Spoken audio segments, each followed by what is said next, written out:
Please get ready for a dictation of transcription number 102 from Sir Kailash Chandra magazine. 5 seconds.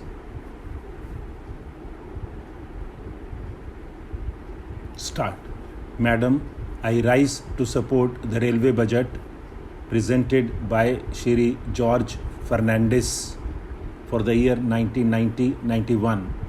Shri George Fernandes has his association with the railways for the last 40 years as a labor leader.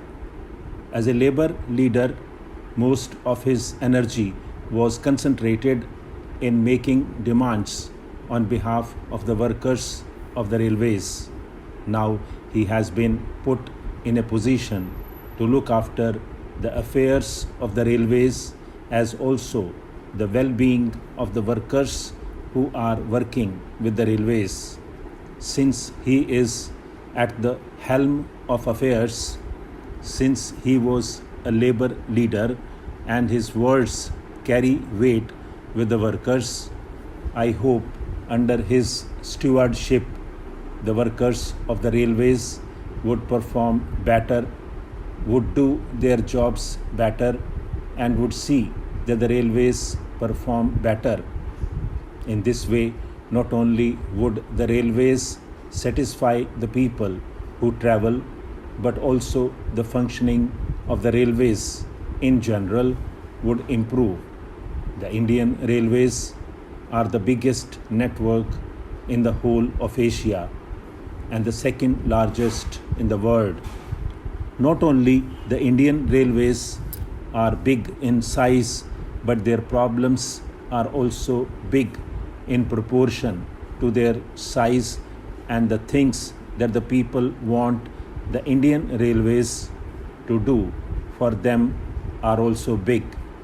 Sir Mr. Fernandes on the 2nd of February had come out with a status paper wherein he has given the current position of the Indian railways, the problems that the Indian railways are facing, and also the innumerable demands, including the demand for providing employment on a large scale in the railways to the unemployed. I hope that in this discussion on the railway budget, the participants would offer some constructive, useful, and practical suggestions. Mr. George Fernandes, when he had to prepare and present this budget, had very little time to do that, probably less than 100 days. But even within that short period, sir, he has come out with some new ideas, with a new approach with regard to the functioning of the railways. He has laid emphasis in the budget on modernization, on energy conservation, and on computerization wherever it is necessary.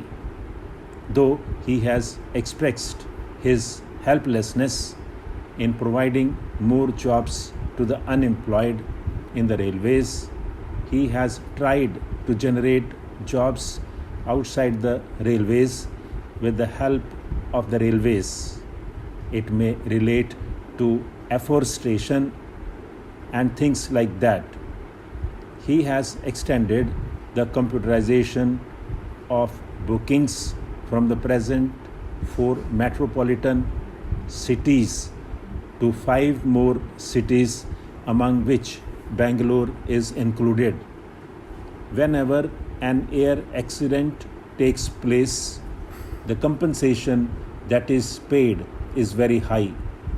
What Mr. Fernandes has done is that in the case of the railway accident also, he has raised the amount of compensation from the present rate of 1 lakh rupees to 2 lakhs of rupees.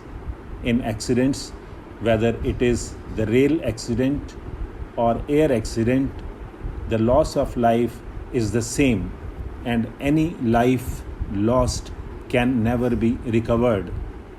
Another thing that is to be welcomed is that he is going to provide more accommodation and more seats to the second class passengers by gradually withdrawing the first class AC coaches and the first class coaches.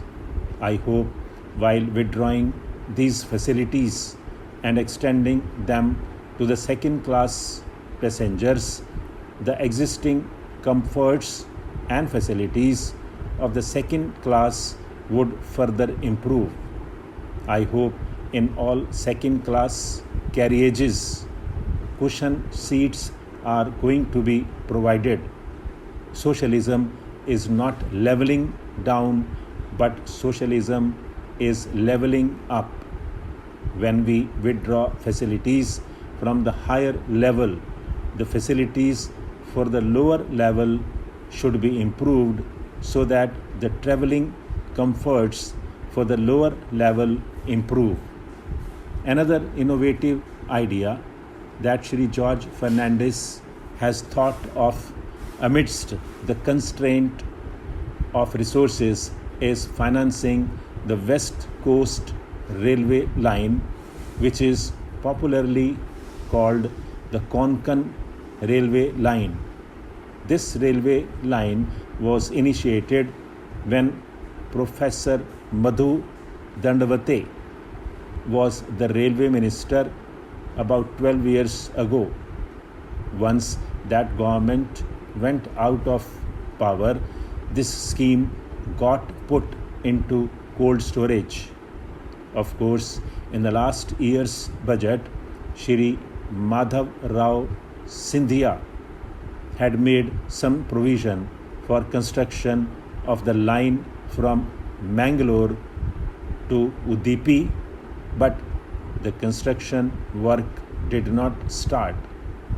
Now, Shri George Fernandes has come out with a novel idea of associating the states which are going to benefit out of it, viz. Maharashtra, Goa and Karnataka, by raising certain contributions from these three states, by raising certain contributions from the public and certain contributions from the railways as well as from the general exchequer.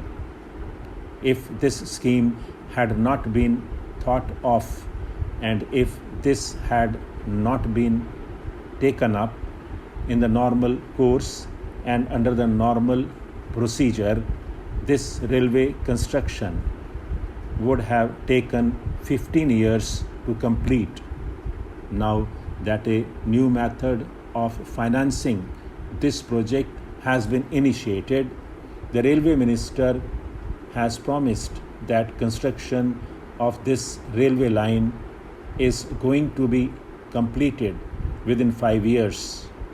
I wish that this scheme succeeds, not that it succeeds for the sake of the Konkan Railway, but this would open up a new era for taking up other essential constructions where those projects could not be taken up because of shortage of funds. I hope the railway minister, who is a person of many ideas, many innovative ideas, would also think in terms of, if possible, self-financing schemes. Every year costs go up. Any project that is done today is cheaper than it would be tomorrow. He, in his status paper, has asked whether the money should come from the central government or whether it should come from the Railway Finance Corporation or from market borrowings where it is going to cost a little more. In any case, I personally feel that these projects, important projects, should not lag behind on the grounds of funds not coming from the central government or state governments. Even if it is costly, the money should be borrowed from the Railway Finance Corporation. Stop.